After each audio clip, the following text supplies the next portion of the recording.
Okay, so far we have uh, my little block model that I've created, and I've added in a component so that I can have a bit of context for it. Okay, and then I've made this little screw hole, which will make it easy for me to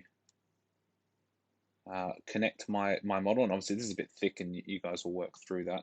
That's fine. So the next thing I'm going to show you, because remember we want to reduce the amount of uh, material that we're using when we're designing our little holder. So obviously you could cut more shapes in using triangles, nice strong shapes to create a structure. The other thing we could do is to look at selecting, let's change my select tool, the edges, and then just bringing them in. So we've got two options under modify. We could fillet, okay, which gives a nice curved edge, or chamfer.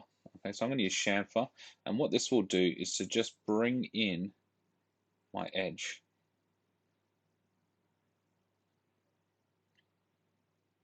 So for example, if I wanted to make a nice triangle shape, I can use this chamfer, this shape, to modify it, or I could just reduce the amount of material that's being used. Another really useful tool, which you would have seen when I was selecting. So again, I've chosen that select option.